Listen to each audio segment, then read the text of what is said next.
Iya, baik pemirsa, kami akan menyapa sudah bersama kami via sambungan Zoom. Ada Pak Andra Soni dan juga Pak Dimyati Natakusuma. Selamat malam Pak Andra Soni dan Pak Dimyati. Selamat malam Pak Andra Soni. Ya, baik.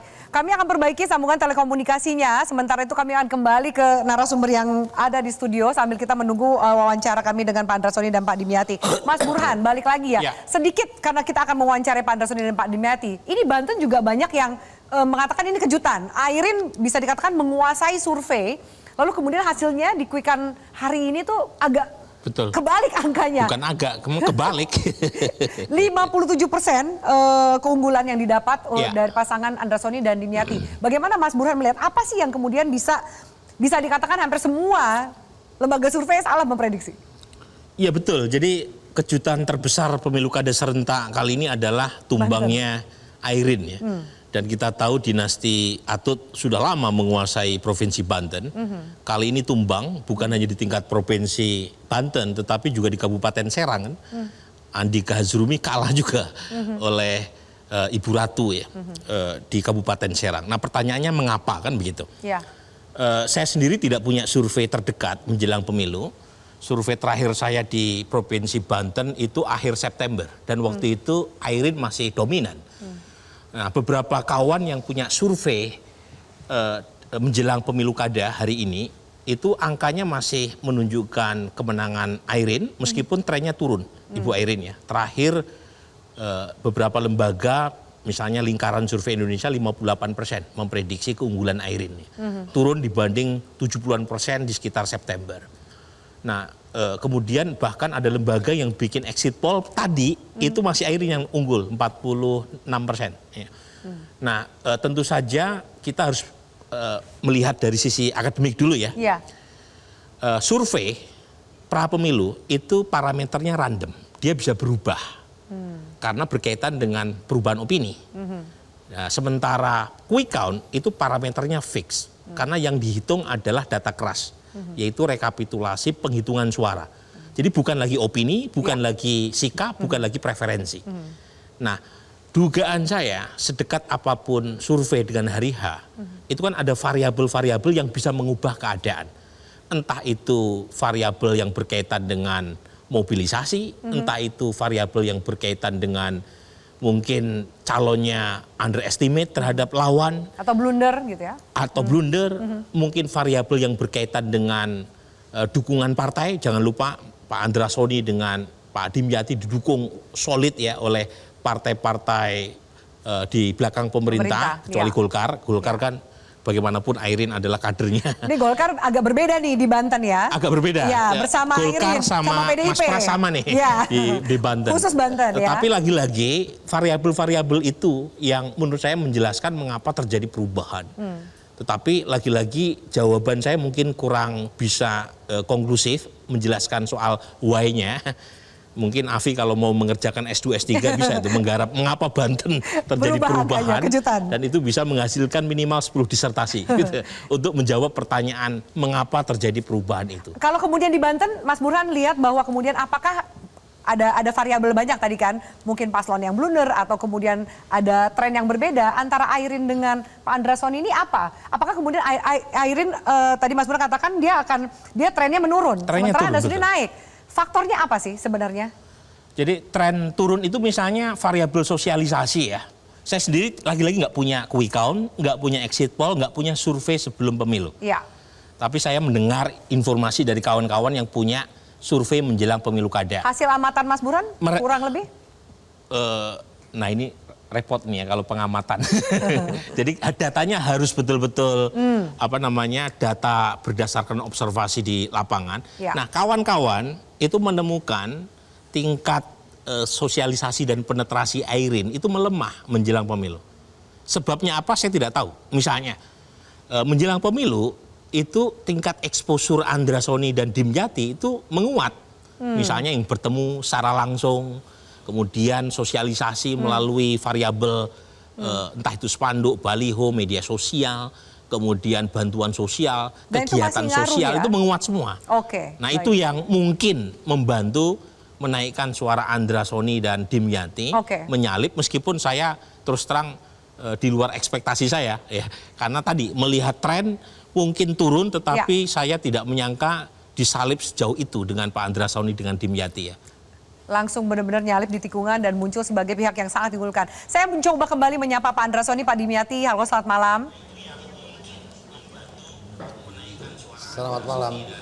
Ya, selamat malam Bapak. Akhirnya bisa terdengar dari studio, Pak? Ya, bisa Mbak. Baik, sebelum saya tanyakan lebih jauh, di sini ada Mbak Putri Komarudin, Pak Hermawi Taslim, dan juga Mas Pras dari PDIP yang juga bergabung dalam diskusi kita. Pak Andra Soni, Pak Dimyati, selamat. Versi quick count ini Anda unggul di Banten. Salah satu daerah atau provinsi yang memberikan kejutan. Pak Andra Soni dan Pak Dimyati sebenarnya juga sudah memprediksi angka keunggulannya sekitar 57%. Apakah sesuai dengan prediksi dari tim atau memang benar-benar juga menjadi kejutan untuk paslon, Pak Andra Soni?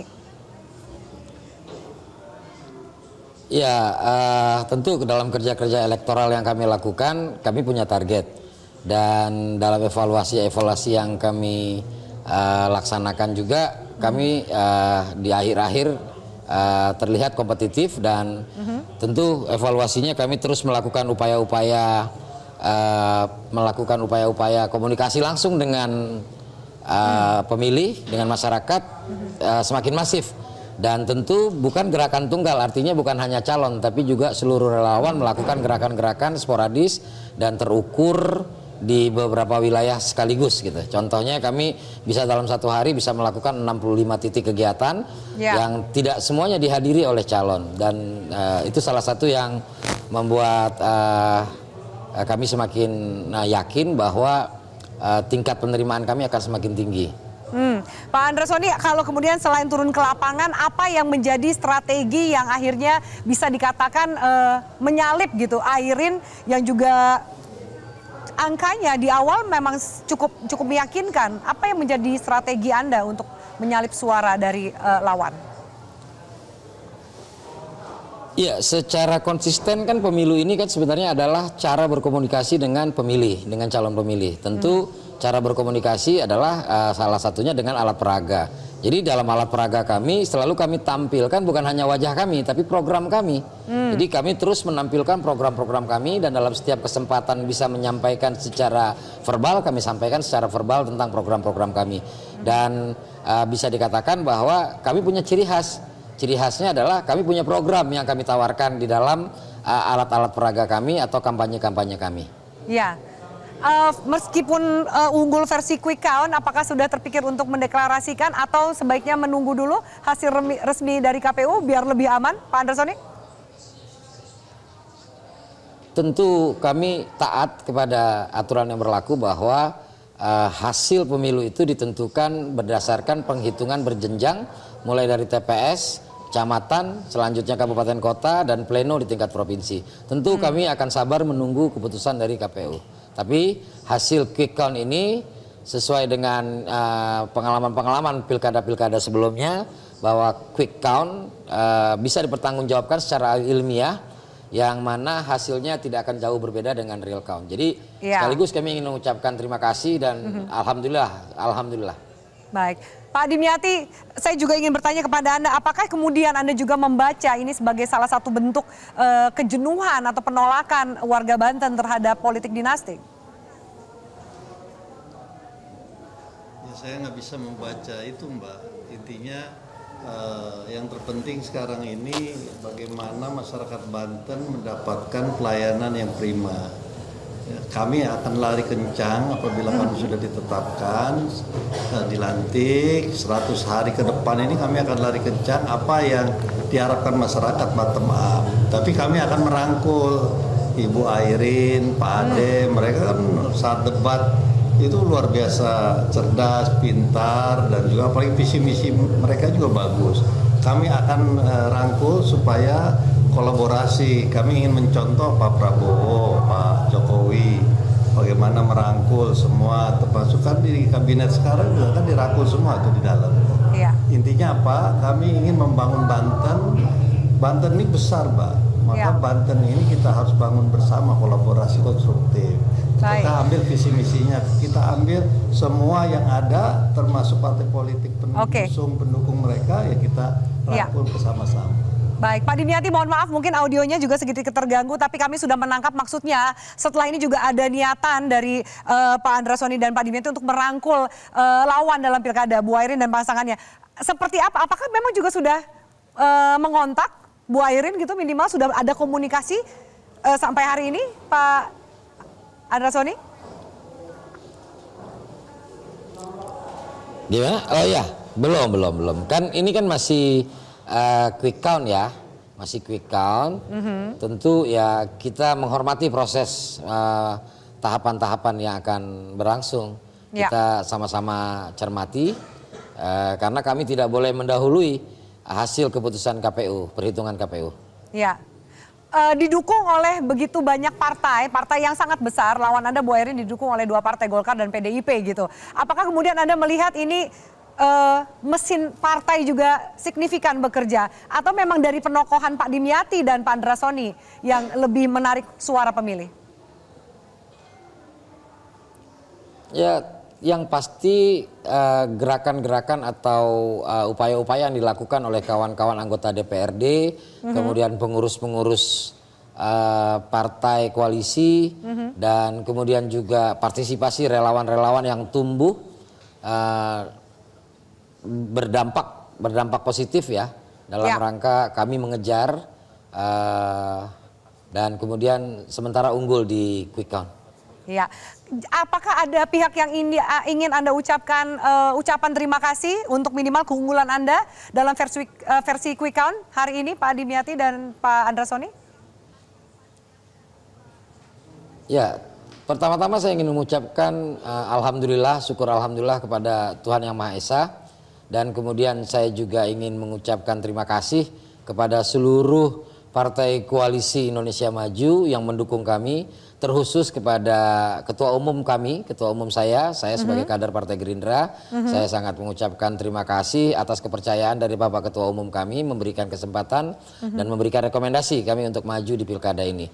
Dan kemudian tentu kami juga mengucapkan terima kasih kepada seluruh elemen masyarakat, seluruh relawan-relawan yang tumbuh dan bergerak memperkenalkan program dan kemudian bantu kami dalam pergerakan-pergerakan elektoral di wilayah.